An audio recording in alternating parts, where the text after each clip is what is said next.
lantai 3 itu ngelihat di situ tuh ada cewek yang saya maksud bang, yang ada di foto yang di kamar itu.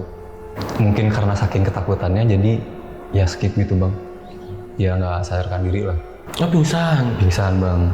Ya udahlah, saya langsung ke lantai 3 nih bang. Pas di lantai 3, saya ngelihat istri saya tuh pingsan, cuman di atasnya tuh sambil megang foto si cewek itu bang.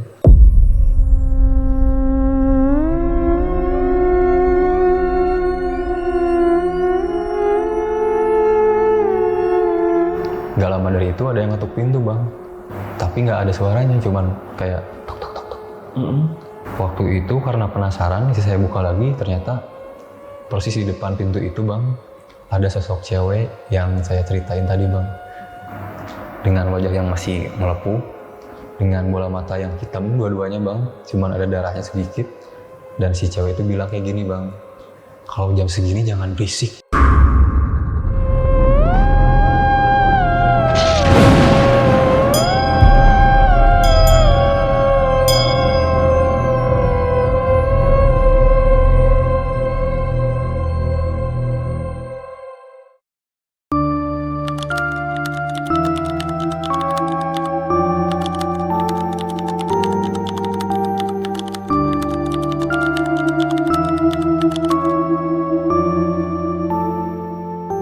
Halo teman-teman di rumah, malam ini bakal ada cerita dari seorang yang nyeritain pengalaman horornya sama istrinya nih waktu tinggal di salah satu kontrakan yang ada di daerah Cibubur.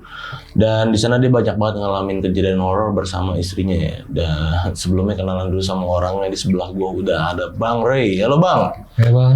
Ayo lagi. Akhirnya ketemu lagi nih warga Bandung.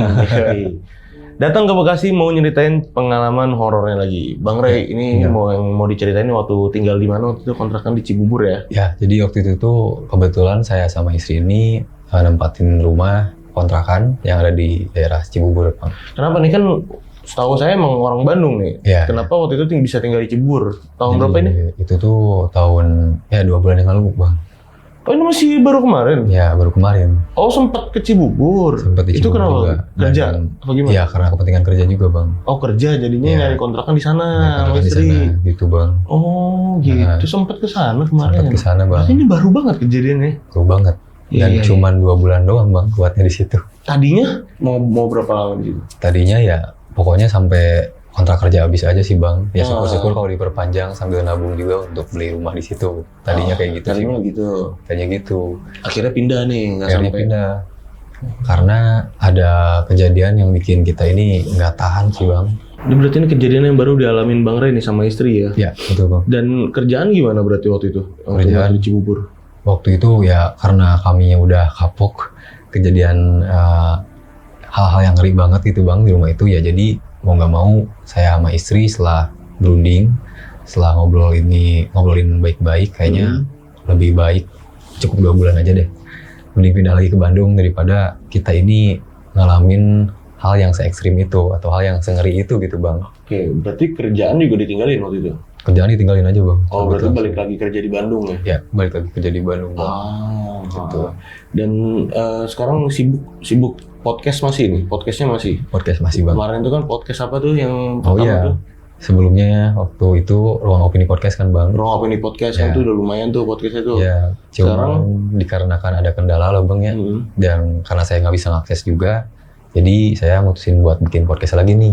Bikin podcast baru di Spotify. Ya, betul, Bang. Itu namanya apa? Namanya Find Me, Bang. Find Me Podcast. Ya, Find Me. Find Me aja berarti? Ya, Find Me. Oke, itu tentang apa? Jadi si Find Me ini tuh lebih kayak ke penemuan diri sendiri gitu, Bang. Penemuan diri kita masing-masing. Maksudnya kita ini pasti pernah ada di fase kayak ngerasa hilang gitu, Bang. Nggak ingat sama diri sendiri. Oke. Dengan hal-hal yang kayak gitu, kita seenggaknya bisa ngerasa nggak sendirian gitu. Jadi kenapa namanya Find Me ya, biar orang-orang yang ngalamin hal yang sama itu menemukan podcast yang saya buat itu gitu. Oh, jadi emang buat ke arah sana nih, buat nemuin jati dirinya sendiri, buat nemuin dirinya sendiri, buat bangkit lagi segala macam ya di situ ya. Itu dan podcastnya masih upload sekarang ya? Masih bang. Seminggu berapa kali upload? 1 kali bang. Seminggu sekali? Iya. Oke. Udah berapa episode bro sekarang? Sekarang udah jalan 7 episode bang. Udah jalan 7 episode. Jadi teman-teman sahabat lonceng yang sering dengerin Spotify khususnya ya, itu bisa mampir ke Spotify-nya Bang Ray itu di Find Me. Nanti linknya ada di deskripsi, jangan lupa main. Dan ini balik ke cerita Bang, berarti di situ cuma 2 bulan, akhirnya pindah ya. Betul bang. Itu kejadian horornya banyak juga Bang ya. Banyak banget bang. Kalau kayak gitu berarti ekstrim banget dong. Wah, jadi selama 2 bulan kami tinggal di situ tuh bang, banyak banget kejadian horor yang bikin kita ini, wah nggak betah banget bang di sana gitu. Sampai waktu itu agen propertinya katanya ada yang datang nih. Nah itu bang. Itu pakai agen properti dia. Pakai agen properti bang. Iya. Gitu. Tapi ini ditahan dulu Bang ya ceritanya. Dan buat teman-teman di rumah yang penasaran sama ceritanya Bang Ray, nonton video ini dari awal sampai habis, jangan ada di skip-skip. Dan buat kalian nih yang belum like video ini, jangan lupa di like dulu sebelum nonton, karena like itu gratis ya. Betul bang. Tuh. Simpel kan bang. Bang Ray, ini langsung kita mulai ya ceritanya.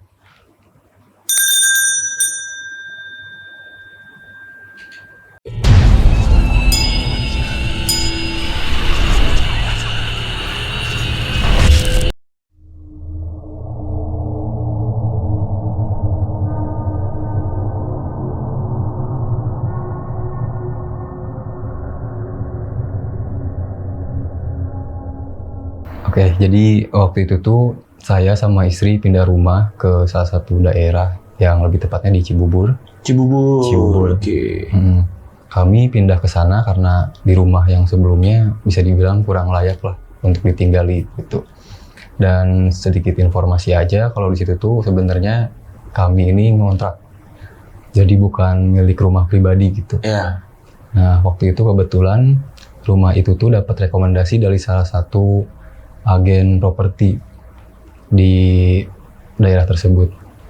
Nah, pada awalnya kami ini di sana nggak memiliki firasat kayak akan terjadi hal yang horor-horor gitu ya bang. Sampai pada akhirnya nanti kami ini mengalami kejadian horor itu sendiri gitu. Setelah kami pindah ke situ, di hari pertama sebenarnya ada sedikit hal yang aneh. Karena di lantai kedua itu ada sebuah tangga yang menuju ke lantai 3. Tapi si tangga itu tuh ditutupi oleh penghalang ya. Maksudnya penghalang tuh maksudnya kayak triplek gitulah. Intinya nggak ada orang yang bisa masuk ke situ gitu. Emang awalnya lantai 3 itu emang kekunci dari awal banget ya? Kunci dari Infonya awal. apa di lantai 3 itu? Nah, kalau kata orang propertinya, itu tuh bekas gudang. Bekas gudang yang nggak boleh dibuka karena ya aneh lah kalau dibuka itu suasananya kotor banget gitu. Dan akan dibangun lagi sama orang propertinya. Oke. Karena butuh perbaikan lah sedikit. Tapi ya sampai waktu yang udah ditentukan, si tangga itu tuh nggak dibuka-buka gitu, nggak kami buka lah gitu, kami buka sampai pada akhirnya ada di satu malam waktu saya ada di rumah kebetulan sama istri. Kebetulan kan saya juga kerjanya kadang shift malam, kadang shift siang gitu. Nah waktu itu kebetulan saya masuk shift siang, jadi adalah di rumah di malam hari gitu, di jam 10 malam. Pas di jam 10 malam itu, kita tuh lagi makan di ruang tamu, ngobrol sedikit-sedikit sambil membahas soal lantai ketiga itu. Di sana tiba-tiba kepikiran, kenapa enggak ya nyoba buat akses si lantai ketiga itu. Ketika waktu itu aku nyoba untuk ke atas ke lantai 3, saya memberaniin diri gitu bang, ke lantai tersebut. Dengan istri ngikutin dari belakang juga gitu, karena sama-sama penasaran kan dari hasil obrolan tadi makan itu. Pas nyoba ke sana, baru aja mau buka si triplek penghalang tangga itu, dari arah atas itu kayak ada suara yang apa ya bahasanya, padahal gitu loh bang, kayak tapi suara cewek gitu. Nah pas ngedenger kayak gitu lah, itu siapa, kan setahu kami di situ kan nggak bisa ada orang untuk masuk ke situ, dan emang cuman berdua aja gitu kan bang, tinggal di sana tuh. Tapi siapa yang ngeluarin suara itu gitu. Jujur aja sebenarnya udah kejadian itu tuh agak ragu gitu bang, buat lanjut naik atau penasaran untuk melihat ruangannya kayak gimana. Tapi ya karena rasa penasaran yang tinggi, mau nggak mau ya saya coba untuk ke situ gitu. Pas saya coba buka di sana, memang kelihatan banget ya mungkin karena keadaannya udah nggak pernah dijamah sama orang ya bang. Jadi itu tuh ruangannya tuh kayak gelap banget, banyak perkakas lah, kayak bekas genteng juga ada, bekas bahan-bahan bangunan yang belum sempat atau yang mau digunakan tapi nggak keburu gitu. Ada cuman yang bikin mencoloknya tuh ada sebuah kasur yang disenderin ke temboknya, dan juga ada lemari, terus juga ada meja hias. Cuman ya karena keadaannya kayak gitu, jadi kelihatan itu kayak kotor banget lah bang, kotor banget di situ. Dan di sana ada foto seorang perempuan, ya mungkin usianya sekitar 18 tahunan lah. Oh, masih muda nih perempuannya. Kelihatannya masih muda lah. Foto semana? Full body apa setengah aja? Setengah Full badan? body. Full body? Full body. Dan itu fotonya di rumah itu bang. Di rumah itu? Di rumah itu. Oh. Nah itu yang bikin malah saya makin penasaran gitu bang.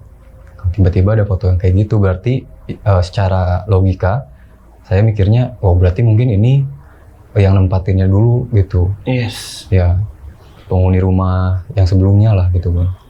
Nah selain foto itu ada juga foto seorang ayah dengan satu orang anak. Nah si anak itu tuh adalah si cewek itu juga bang. Oke. Nah, jadi foto itu tuh sama latarnya di rumah itu. Si ayah itu tuh sambil merangkul anaknya gitu bang, sambil merangkul si cewek itu juga gitu. Berarti yang ada di pikiran saya itu berarti kan itu antara orang tua sama anaknya ya bang ya. Saya mikirnya kayak gitu. Setelah dari situ saya coba bilang ke istri nih ke belakang, wah ini mah kayaknya bekas kamar. Tapi ya memang agak aneh kenapa orang properti itu bilang itu bekas gudang gitu bang, dan nggak boleh dibuka. Tapi dari sana, daripada kita ngelanjutin rasa penasarannya terus kejadian hal yang nggak kita duga, ya kita putusin untuk balik lagi ke lantai 2 buat tidur gitu. Untuk tidur di kamar kami di lantai 2 gitu bang. Nah di sana aku mutusin untuk foto si tempat itu. Sorry tadi agak keskip juga dikit ya bang ya. Tadi sebenarnya waktu di lantai 3 itu tuh saya sempat foto juga gitu untuk konfirmasi ke orang propertinya, karena ternyata itu bukan gudang, lebih ke kamar mungkin ya, karena mengingat di situ ada kasur, lemari, ya selayaknya kamar aja lah, kamar tidur gitu bang. Nah setelah itu saya ngasih tahu ke orang properti itu melalui WhatsApp ya bang. Jadi foto itu dikirim lewat WhatsApp. Maaf nih malam-malam ganggu, saya cuma mau tanya, ternyata di lantai ketiga itu tuh bukan gudang ya? Kenapa bisa ada foto anak sama perlengkapan kamar yang lainnya gitu? Nah si orang properti itu tuh nggak ngebalas dulu bang, tapi emang udah di-read, cuman dia nggak langsung balas gitu. Oke. Gitu bang. Setelah itu singkat ceritanya saya dan istri tidur. Di keesokan harinya pas saya kerja, kebetulan waktu itu saya kerjanya di shift malam ya bang, di shift malam. Istri sempat bilang juga ke saya bang, kayak serius nih mau kerja aja soalnya kemarin kita baru bahas itu gitu kan. Ya istri lebih ke kayak takut ada gangguan lah gitu kalau ditinggal sendirian gitu bang. Nah waktu itu ya mau nggak mau karena tuntutan pekerjaan juga kan bang. Waktu itu saya pamit karena masuk di shift malam itu jam 10. Saya pergi, dan sebelum pergi kita sempat ada obrolan yang tadi. Dengan singkat ceritanya, setelah sampai tempat kerja, saya dapat WhatsApp tuh bang dari istri. Tadi pas lagi kan kita tuh ada kamar satu tuh di atas tuh bang. Waktu istri saya udah mau nyoba untuk tidur, tiba-tiba kedengeran kayak suara cewek minta tolong gitu bang. Dari arah lantai 3 itu bang. Oke. Dan memang keadaan si lantai 3 itu tuh nggak saya benerin lagi kayak awal bang. Nggak saya benerin lagi kayak awal gitu. Jadi saya biarin kebuka aja lah gitu. Biar nanti pun juga ya mungkin asumsinya bakal hilang gitu ya soal ruangan itu angker atau enggaknya gitu. Siapa tahu nggak angker lah gitu atau nggak kayak gimana. Waktu si istri saya ngedengerin suara itu bang, istri saya penasaran gitu. Padahal saya tahu betul gitu bang, kalau istri saya tuh ya penakut lah, bisa dibilang kayak gitu, penakut gitu. Cuman ya entah kenapa, mungkin karena dia juga bingung mau ngapain, daripada berasumsi sendiri di kamar dengan kemungkinan yang nggak pasti juga, ya lebih baik mungkin istri saya tuh nyamperin aja ke tempat itu, ke lantai 3 itu bang. Pas nyamperin ke lantai 3 itu, istri saya lihat di situ bang. Jadi istri saya tuh baru naikin kakinya di satu, apa itu sebutannya, tangga, anak tangganya. Di sana kedengeran lagi bang suara, tapi bukan nangis. Dia suaranya tuh kayak gini bang, kamu kesini deh. Aksen bahasanya tuh kayak bahasa Cina lah bang, kayak bahasa Cina gitu, karena emang kebetulan kan si cewek yang udah saya lihat fotonya di lantai tersebut itu emang kebetulan dari segi wajahnya kayak orang Cina lah. Oh Chinese, Kayak jadi Chinese. aksennya Chinese. Dia bilang gitu tuh. Nah, karena udah ngedenger itu, istri jadi makin penasaran gitu. Jadi dia tuh mikirnya kayak gini bang waktu itu tuh, daripada nanti dianya balik lagi, istri saya balik lagi ke kamar, terus nggak tenang gitu ya sama asumsinya sendiri, ya udah aja samperin aja gitu. Pas nyampe ke atasnya bang, masuk ke ruangan itu, dia ngeliat kan tadi saya udah bilang bang, ada kasur yang diletakinnya tuh ke pinggir tembok itu. Yeps. Di ujung dari si kasur itu kan ada ini juga bang, kayak kursi kecil. Kayak kursi kecil ya, bentuknya tuh kayak kursi kayu lah bang, kayak kursi kayu gitu. Dia ngelihat di situ tuh ada cewek yang saya maksud bang, yang ada di foto yang di kamar itu. Dia cuman gini aja, dia ngeliatin istri saya. Jadi matanya tuh tajam banget bang, sambil bilang, kamu kalau tinggal di sini harus tahu saya kenapa bisa mati di sini. Aduh. Di sana istri saya mungkin karena saking ketakutannya jadi ya skip gitu bang, ya nggak sadarkan diri lah. Oh pingsan. Pingsan bang.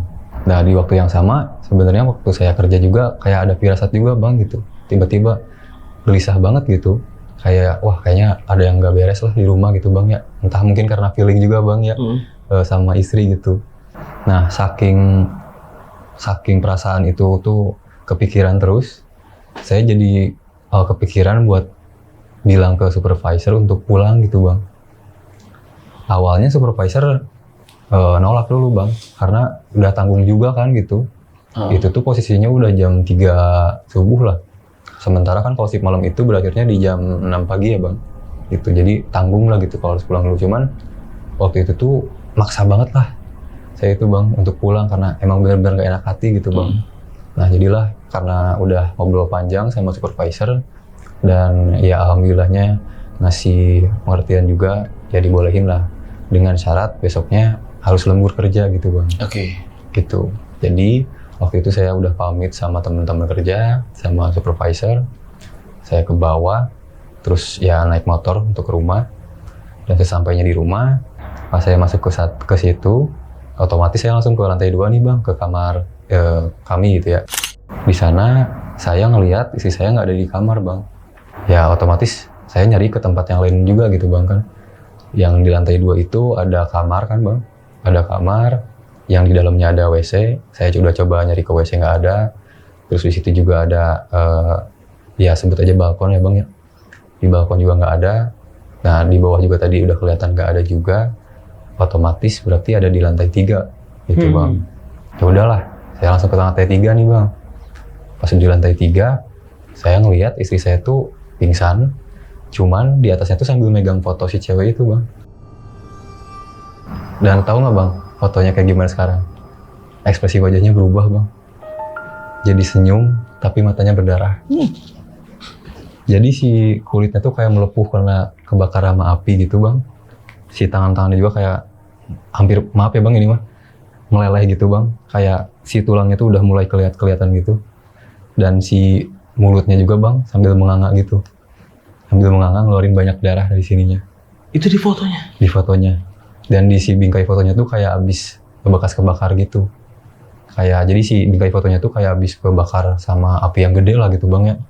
Dan cuman foto itu aja yang kayak gitu bang, yang anomali lah, yang nggak umum gitu.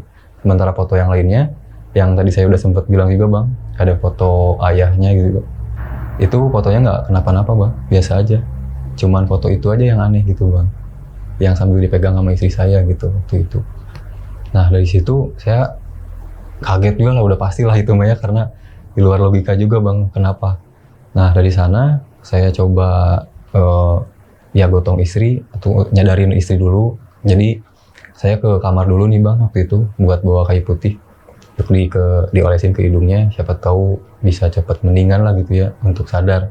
Dan alhamdulillahnya setelah saya kasih kayu putih ke hidung istri saya tuh udah mulai siuman lah, udah mulai mendingan. Jadi saya sambil mikir bang selama 5 menit itu tuh kenapa itu bisa kejadian gitu, apa hubungannya foto itu kelihatan aneh kayak bekas kebakar gitu. Pasti pernah ada satu hal yang pernah terjadi di kamar itu gitu bang. Nah setelah itu udah mulai sadar istri, saya bopong ke bawah ke kamar, terus saya nanya, cuman istri nggak mau jelasin dulu bang, kayak lebih ke shock mungkin ya, karena baru banget ngalamin kejadian yang kayak gitu. Di keesokan harinya bang, di pagi-paginya saya sebenarnya itu tuh harusnya masuk kerja sih bang, cuman ngelihat kondisi istri kayak gitu saya jadi makin penasaran juga, ngecek WhatsApp juga yang udah saya kirim ke orang propertinya, masih belum dibalas juga tuh bang sama orang propertinya itu. Ya akhirnya mau nggak mau saya telepon lah orang propertinya, Pak mohon maaf sebelumnya saya mau nanyain terkait soal di lantai 3 itu. Orang properti itu nggak langsung ngejelasin bang ke saya sama istri, intinya dia cuma ngejelasin kalau sebaiknya si lantai ketiga itu jangan dulu diakses gitu, karena keadaannya nggak memungkinkan lah, nggak layak juga gitu. Ya dari sana saya walaupun sebenarnya penasaran nih sama kejadian apa yang kejadian di situ, tapi ya udahlah berusaha untuk ya mungkin itu mah gangguan dari rumah-rumah pada umumnya, karena saya percaya di setiap rumah juga pasti akan ada ya hal-hal yang kayak gitu ya bang. Nah di situ saya sama istri sempet nggak bahas soal itu tuh bang. Jadi kayak ya biasa aja lah kalau di rumah tuh ngelakuin banyak aktivitas biasanya. Sampai pada akhirnya selang beberapa hari setelah kejadian itu, istri saya mulai ngerasa gangguannya tuh lebih parah gitu bang. Nggak tahu kenapa itu cuman kejadian di istri saya ya bang. Istri saya tuh jadi lebih sering ngalaminnya tuh gini bang. Itu kejadiannya di hari ke-15 lah. Di hari ke-15 kami tinggal di sana gitu. Waktu istri sendirian di rumah, kebetulan istri itu ngajak temen bang ke rumah itu gitu, ngajak temennya biar pas saya kerja malam itu dia ada temennya, ada teman di rumah lah untuk ngobrol, untuk ngapain gitu kan di sana biar nggak kepikiran terus hal-hal yang ngeri gitu kan bang. Di sana ngobrol-ngobrol, temennya istri saya tuh nggak nyeritain soal apa rumah itu bang, walaupun sebenarnya dia juga tahu gitu. Dia tahu sebenarnya itu tuh rumah itu tuh pernah kejadian apa gitu, cuman lebih ke nggak langsung ngejelasin juga gitu, sama halnya dengan orang properti yang tadi lah bang gitu. Jadi sifatnya lebih kayak udahlah nggak usah dipikirin gitu, itu mah wajar kok, kejadian di setiap rumah pasti ada aja gitu. Nah kayak gitu bang. Jadi singkat ceritanya nih bang, karena waktu itu di jam 8 malam, kebetulan saya juga lagi nggak di rumah waktu itu, saya lagi keluar dulu, lagi ada urusan ke temen lah gitu bang ya. Saya udah izin juga tuh akan pulang jam 11 malaman lah gitu. Nah waktu asik-asiknya ngobrol nih istri saya sama temennya, istri saya bilang nih ke istri saya gitu, kayaknya malam-malam gini enak lah bikin seblak gitu ya. Bikin seblak karena mungkin istri saya ingat kebiasaannya waktu di Bandung dulu bang. Nah waktu lihat ke kulkas bang, kebetulan bahan-bahan masakannya itu nggak lengkap gitu. Otomatis karena bahan masakannya kurang, ya teman istri saya harus keluar dulu gitu untuk nyari bahan yang kurangnya gitu bang, untuk ke warung. Nah waktu teman istri saya pergi untuk beli perlengkapan masak seblaknya itu, istri saya otomatis sendiri dong bang di rumah, sendirian di rumah. Dia nyoba sambil main game juga di handphone, sambil dengerin musik juga gitu, biar suasananya rame lah gitu ya di rumah itu. Nah lagi asik-asiknya main game sambil dengerin musik itu, karena si musik itu kan sebenarnya kesukaan istri saya bang ya, adalah salah satu lagu kesukaan istri saya gitu. Tapi di lagu itu nggak biasanya ada suara vokal tambahannya bang.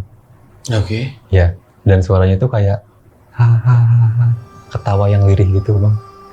Oh, jadi kayak ada back sound-nya. Kayak ada back sound-nya. Ada ini vokal tambahan. Iya, kayak ada vokal tambahannya. Jadi otomatis nge kan bang, istri saya. Karena itu lagu favoritnya, jadi dia tuh koma.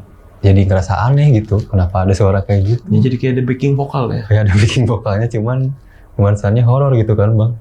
Waktu itu istri saya sempat mikir dulu, wah kayaknya ini suara dari luar atau dari mana gitu ya bang. Jadi seolah-olah suara itu tuh kayak nyatu sama audio lagunya.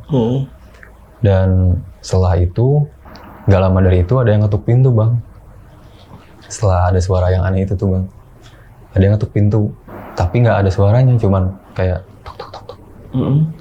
Tok tok tok tok. Nah, waktu itu istri saya langsung berdiri ya dari sofa bang, di ruang tamu. Terus buka pintunya. Pas mau dibuka, belum sampai ke buka sedikit, di sela-sela pintunya itu bang, ada jari kayak gini. Si jarinya itu tuh pucat bang. Kaget dong istri saya bang, itu tangan siapa gitu kan. Waktu itu karena penasaran, istri saya buka lagi, ternyata persis di depan pintu itu bang, ada sosok cewek yang saya ceritain tadi bang, yang ada di foto di lantai ketiga itu, dengan wajah yang masih melepuh, dengan bola mata yang hitam dua-duanya bang, cuman ada darahnya sedikit. Dan si cewek itu bilang kayak gini bang, kalau jam segini jangan berisik. Istri saya kaget dong bang di situ, istri saya teriak. Dan yang paling bikin istri saya ketakutan itu adalah si sosok itu tuh maksa untuk masuk bang, jadi dibuka si pintunya bang, kayak didorong gitu. Di sana istri saya ya karena saking takutnya lagi, jadi istri saya itu nggak sadarkan diri lagi bang, jadi blackout lagi lah gitu. Lagi pingsan nih. Pingsan lagi karena ya mungkin ngelihat sosok serem itu ya bang, kaget juga gitu. Kan temennya istri saya itu lagi belanja nih bang, ke warung yang tadi tuh, lagi belanja ke warung yang tadi, balik lagi tuh ke rumah itu, nemuin istri saya udah tergeletak di ruang tamu, lebih tepatnya di depan pintu utama lah bang ya, dengan posisi terlentang gitu bang. Otomatis panik temennya, ini kenapa. Nah, si temennya istri saya itu coba nelfon orang sekitar gitu bang, lebih tepatnya itu tuh orang yang ngerti akan hal-hal kayak gitu bang ya. Adalah di sana, ada ya sebutlah namanya Pak Haji lah ya bang ya, Pak Haji gitu di sana. Nah udah nelfon kayak gitu, temen istri saya bilang kalau istri saya tuh tiba-tiba keadaannya pingsan di depan pintu. Kata Pak Hajinya gini, ini ada sosok yang nggak suka sama istri dan kamu juga, dan saya juga sebenarnya gitu bang. Karena kenapa? Istri saya karena sering mungkin beraktivitas kayak dengerin lagu kencang-kencang waktu malam gitu bang, sambil ketawa-ketawa juga gitu, keras-keras gitu kan bang. Jadi si sosok itu tuh ngerasa keganggu lah intinya, kayak ngerasa keusik gitu kan bang, ngerasa keusik. Jadi waktu itu istri saya keadaannya masih belum sadar sebenarnya. Jadi Pak Ustadz itu tuh ngobrol kayak gitu tuh sama temennya istri saya itu bang gitu. Dan kebetulan saya selang beberapa menit dari situ nyampe rumah lah, dan ngelihat keadaannya udah ada Pak Haji, temennya istri saya sama istri saya yang masih belum sadar lah. Jadi disenderin ke sofa gitu bang, sambil dibacain ayat-ayat Quran gitu. Nah setelah beres di Ruqyah mungkin ya bang, ya Pak Hajinya ke saya bilang kayak gini, kalau bisa kamu dan istri kamu di sini tuh jangan sampai ngeganggu sosok yang emang udah dari dulu itu mendiami rumah ini gitu. Hal apa yang bisa bikin sosok itu tuh ngeganggu juga ke saya dan istri, yaitu karena sering berisik lah di rumah di malam hari gitu bang. Gitu. Ya saya waktu itu nanggepinnya kayak, ya iya deh, saya mau turutin Pak gitu. Untuk kedepannya mungkin saya sama istri saya nggak akan lakuin hal yang sama lagi gitu. Masuklah ke hari selanjutnya, ke hari 16, ke hari yang ke-16. Di situ saya sama istri udah mulai gitu, bahwa kalau kami ini ngelakuin hal yang sama, berisik di malam hari, ya pasti bakal kejadian lagi dan takutnya malah lebih ekstrim gitu bang. Nah waktu itu berhubung saya lupa bang ya sama kebiasaan gitu bang. Jadi saya tuh waktu itu tuh mandi dulu nih bang, mandi dulu di sana. Habis mandi sambil bikin telur juga nih bang di situ. Nah saya biasanya refleks sambil dengerin Spotify bang. Dan waktu itu saya nyetelnya podcast bang, karena ingat gitu waktu itu kan yang nggak disukain tuh kalau nyetel lagu kenceng-kenceng ya bang. Ya udahlah, jadi saya milih untuk dengerin podcast aja. Nah kebetulan host podcast itu tuh suaranya perempuan bang, suaranya perempuan. Nah kebetulan waktu itu lagi ngebahas soal ya kehidupan sehari-hari lah gitu ya.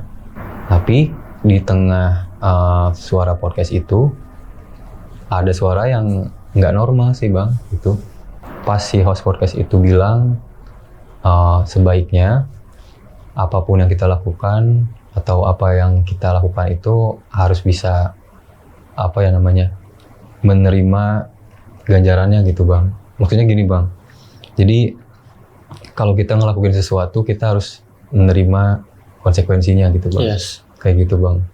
Nah setelah si host podcast itu bilang kayak gitu, tiba-tiba ada yang nyautin bang, iya betul. Anjir. Dan suara itu tuh nggak kedengeran nama saya doang bang, istri saya juga sama ngedengerin. Loh itu siapa Cen? Kata istri saya tuh, nggak tahu. Ya mungkin ada lawan bicaranya atau kayak gimana gitu kan. Enggak deh kayaknya, kayak berhubung podcast itu udah familiar juga nih bang buat kami gitu. Kayaknya nggak ada lawan bicaranya juga gitu waktu episode itu diputar bang. Saya coba untuk netralisir keadaan aja lah waktu itu bang. Udahlah nggak usah dulu dipikirin, makan malam dulu lah sekarang bang gitu kan bang. Nah pas lagi asik-asiknya makan malam nih bang, podcast itu masih terus disetel bang ya, belum dimatiin. Nah waktu itu di bagian host podcastnya bilang intinya jaga hidup baik-baik, jangan sampai kita merugikan orang lain gitu. Nah setelah si host podcast itu bilang kayak gitu, ada lagi yang nyautin bang. Nah itu yang saya mau. Di situ udah anjir masih ngerasa ini sih bang. Jadi suaranya itu jauh nggak sih? Apa deket? Deket banget bang. Itu tuh suaranya tuh kayak pas di telinga gitu bang. Kayak seolah-olah ada orangnya di pinggir telinga gitu bang ngomong. Kok bisa sih? Sedekat itu bang suaranya. Jadi ya setelah itu kejadian kan saya tuh jadi bingung bang ya. Lah kenapa ada suara kayak gini lagi gitu. Ini siapa kan gitu. Kok ngeganggu terus. Nah karena saya kepancing emosi nih bang, saya sampai bilang, kalau kamu nggak suka sama kami, jangan kayak gini caranya. Wujudin sosok kamu sekarang di depan kami gitu. Setelah itu ada suara kayak bantingan gitu loh bang. Jadi kan saya tuh nyetel si Spotify itu tuh di speaker aktif ya bang ya. Speaker aktif yang kecil lah, pas komputer zaman dahulu gitu bang. Yes. Si speaker itu tuh ditaruhnya tuh di atas lemari untuk pajangan bang. Oke. Jadi ukuran si meja itu tuh dari sini ke bawahnya tuh ya hampir sama lah ukuran segini bang. Tiba-tiba si speaker itu tuh jatuh bang. Brak! Jatuh dan kecabut si ininya bang, fittingnya. Iya, Kecabut. Harusnya nggak bersuara dong bang. Yes. Tapi itu malah bersuara loh. Dan ada suara cewek yang biasa kita dengar itu bang, bilang, saya datangi kamu malam ini, tunggu ya di kamar. Itu udah makin, waduh udah makin carut-marut lah pikiran tuh bang. Karena hal itu terjadi, jadi saya juga waktu itu mutusin buat, wah kayaknya akan bener nih kalau malam ini harus tidur di rumah ini gitu. Jadi kami waktu itu kepikiran buat gimana kalau misalkan malam itu kita nginep di rumah saudara istri saya. Gitu. Dan kebetulan rumah saudara istri saya itu nggak jauh lah dari sana gitu, nggak jauh dari rumah kontrakan itu gitu bang. Nah sesampainya di rumah itu istri saya nyerita lah ke saudaranya gitu bang, tentang kejadian apa-apa aja yang kealamin di rumah kontrakan itu bang. Pas lagi asik-asiknya ngejelasin apa aja yang pernah terjadi di rumah kontrakan itu, tiba-tiba saudara istri saya itu ya bisa dibilang bibinya lah ya bang ya, lebih tepatnya bibinya gitu, bilang ke istri saya, loh itu di tangan kamu kenapa? Kayak ada bekas kayak gigitan gitu loh bang, di sebelah sininya tuh. Jadi bekasnya tuh kayak kalau gigi taring tuh kena ini bang, kena kulit, kena tangan. Iya. Bekasnya tuh kayak bekas taring ular gitu bang. 2 di sini. Padahal saya bisa mastiin sebelumnya nggak ada luka itu sama sekali bang gitu. Entah kenapa waktu istri saya nyeritain itu ke saudaranya, tiba-tiba ya si luka itu tuh muncul gitu bang. Ada di tangan istri saya. Refleks istri saya waktu itu juga sama kebingungan. Loh, kenapa ada bekas gigitan di sini? Padahal selama di rumah itu kita nggak ada hewan peliharaan kayak kucing, kayak ular apalagi yang amit-amit jangan sampai, atau ya hewan-hewan yang lainnya lah gitu kan bang. Jadi istri saya tuh ngerasa bingung lah kenapa gitu. Nah setelah istri saya nyeritain nih ke saudaranya, otomatis kami tidur dong di situ bang, tidur di rumah saudara istri saya. Nah pas malamnya istri saya mimpi ada di rumah kontrakan itu. Waktu istri saya ini keadaannya lagi tidur bang, tiba-tiba tangannya tuh kerasa kayak ada yang megang dulu pertamanya bang, kayak ada yang megang dulu, lembut, pelan, tapi lama-kelamaan si sentuhan itu kayak makin kenceng, sama kayak ada kepala yang nyentuh, maksudnya kayak ada bagian permukaan wajah yang nyentuh tangan istri saya gitu bang, sambil ngegigit kenceng lah, lumayan kenceng.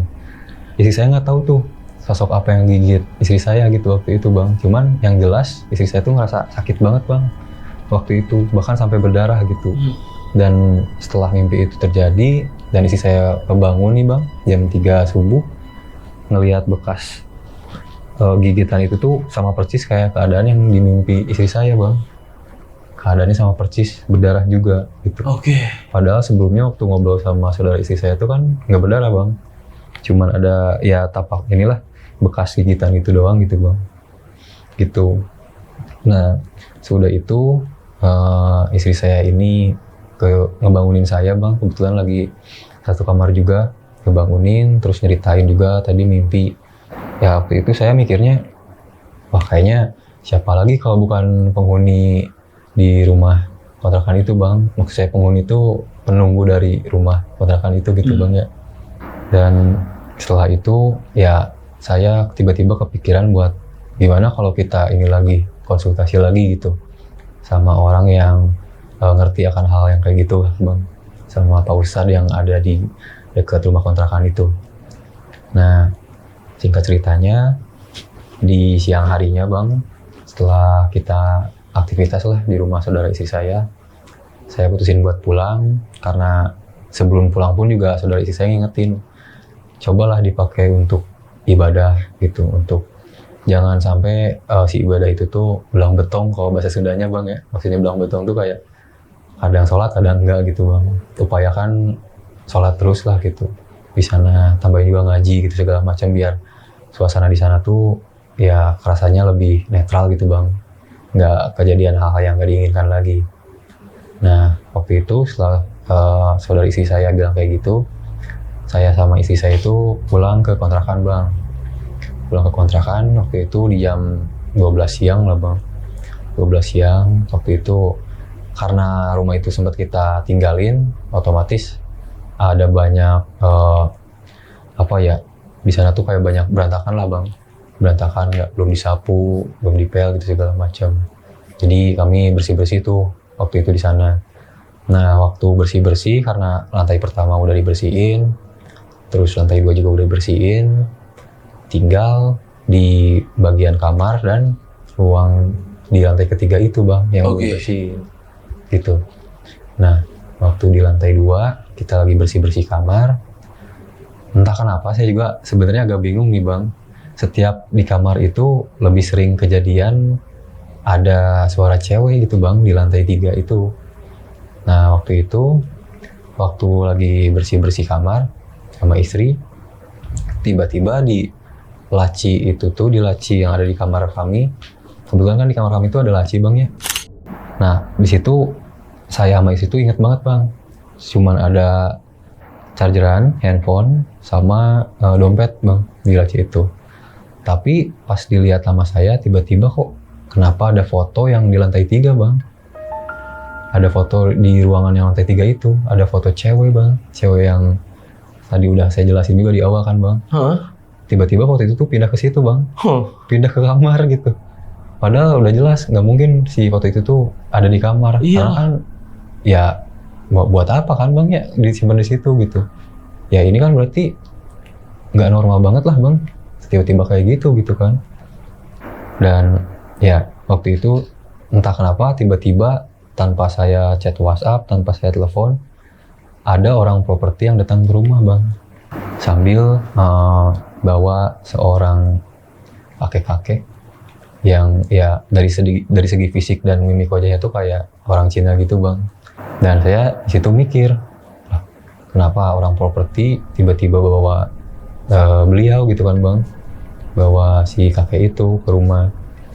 Nah setelah si orang properti itu datang ke rumah, terus masuk ke ruang tamu, orang properti itu tuh bilang ke saya, nyeritain kenapa hal itu tuh bisa kejadian gitu bang di rumah kontrakan itu.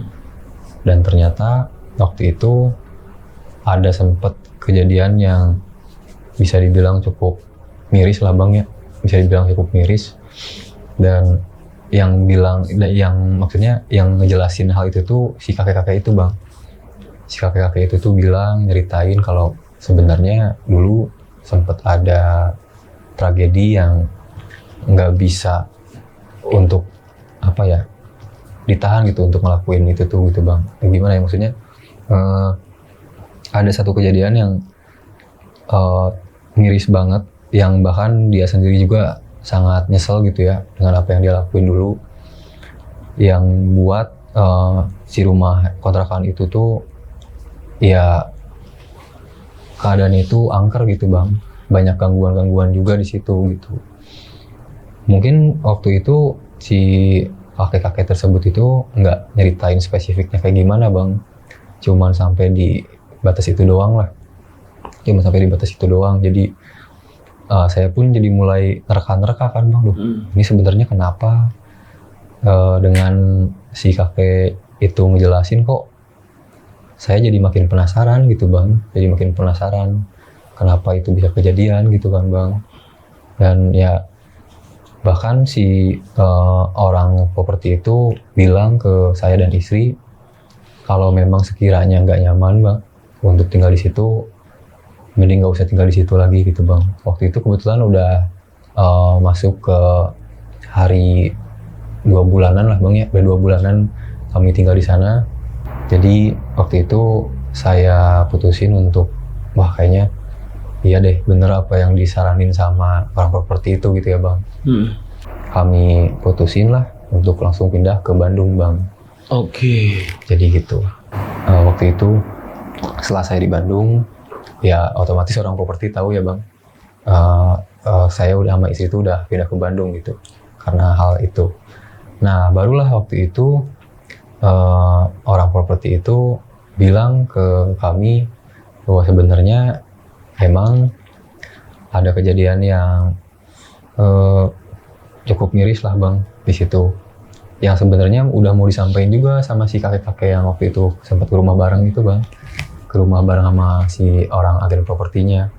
Cuman entah kenapa mungkin takutnya si kakek-kakek itu tuh kalau bilang dengan secara gamblang ke kami ini, kami jadi nggak betah gitu. Nah karena berhubung kami udah pindah ke Bandung, jadi ya akhirnya beliau atau kakek-kakek tersebut nyeritain bahwa dulu jadi si kakek-kakek itu tuh nyeritain ini tuh ke agen propertinya dulu ya bang. Oke. Nah, dari agen properti itu baru nyeritainnya ke saya gitu, lewat telepon ya bang. Jadi dulu itu ada satu kejadian yang dimana anaknya itu punya satu hubungan sama cowok lah bang. Dan itu sebenarnya si cewek itu tuh nggak pernah mau bilang bahwa si anak itu tuh punya pacar, karena kalau ayahnya tahu pasti kena marah bang gitu. Karena seprotektif itu ayahnya ngejaga dia itu bang. Karena seringnya si cewek itu tuh pacaran di luar rumah lah, di luar rumah. Jadi sering dibawa ke rumah si cowoknya. Pada akhirnya si cewek itu tuh hamil juga bang. Nah selama si cewek itu hamil tuh dia nggak pernah cerita ke ayahnya. apa aja yang dia udah lakuin, apa aja yang udah dia jalanin sama si cowok itu. Tapi lama-kelamaan mungkin ayahnya juga ngerasa kayak ada yang aneh, ada yang beda gitu. Akhirnya ketahuan lah. Jadi ayahnya ini bisa dibilang apa ya, gelap gitu lah bang. Emosi mungkin gak kekontrol karena ya bisa dibayangin gimana sih rasanya seorang ayah kalau anaknya kayak gitu ya. Ngalamin kejadian yang ngerugiin dirinya gitu. Karena emosi, karena mungkin stres juga nerima hal itu, ayahnya sampai nyiksa gitu bang, nyiksa anak itu. Saking keselnya banget si bapak itu sampai tega bang, karena kebetulan di sana ada alkohol juga bang ya. Kalau alkohol luka mungkin ya, alkohol luka kan kalau kena api pasti nyamber kan bang ya. Anak itu sampai diguyur pakai alkohol itu bang, dibanjur sama air alkohol itu. Dan yang lebih parahnya, anak itu pun dibakar sama ayahnya bang, dibakar sama ayahnya sendiri. Jadi waktu itu karena udah diguyur sama alkohol, otomatis api bertebaran kemana-mana di sana. Dan waktu itu setelah hal itu dilakukan, ya anaknya meninggal dunia bang. Setelah meninggal dunia, ayahnya otomatis dibawalah atau diberi punishment gitu, ditangkap sama kepolisian. Waktu itu ditahan selama beberapa tahun lah gitu bang di sana. Ini menurut apa yang saya dengar ya bang ya, karena pada umumnya harusnya kan kalau kayak ada aksi pembunuhan kayak gitu pasti nggak mungkin cuma beberapa tahun doang gitu bang, pada umumnya gitu bang ya, atau ya entah kayak gimana lah gitu bang. Itu sih bang backstory-nya. Dan rumah itu ya sebenarnya memang masih rumah orang tua itu ya, yang waktu itu datang ya. Ya betul. Berarti yang waktu datang itu dia udah bebas sebenarnya. Dia udah bebas gitu, dia udah bebas. Makanya ya mungkin karena inisiatif orang propertinya juga ya bang, buat kayaknya harus dijelasin deh sama yang bersangkutan secara langsung gitu, biar diantarnya nggak kemana-mana lah mikirnya. Ya agen properti itu kan cuma masarin doang ya kan, masarin doang. Betul, masarin doang untuk ya bantuin si bapak ini, mungkin di rumah dikontrakin aja kayak gitu kan. Ya, betul bang. Oke, Bang Ray, ini nanti ada yang mau diceritain lagi ya tentang Bang Ray waktu KKN nih? Ya, betul. Oke, kita tunggu ya nanti ceritanya teman-teman ya. Oke Bang Ray, ini berarti selesai sudah ya ceritanya, dan sampai sekarang juga kontrakannya ya memang masih ada di Cibubur, harusnya nggak kemana-mana ya. Dan makasih banget Bang, ini udah nyeritain ini sama teman-teman di rumah. Ini buat teman-teman di rumah juga yang udah nonton video ini dari awal sampai habis, gimana pendapat kalian? Tulis di kolom komentar. Kalau kalian suka sama video ini, jangan lupa di like videonya. Dan buat teman-teman di rumah juga yang mau cerita, datang langsung ke studio kita. Caranya gampang banget, kalian bisa klik link di deskripsi di bawah video ini yang kirim cerita itu ya. Nanti langsung ngarah ke WA. Dan akhir kata gue Gilang izin pamit, Bang Ray juga izin pamit. Wassalamualaikum warahmatullahi wabarakatuh.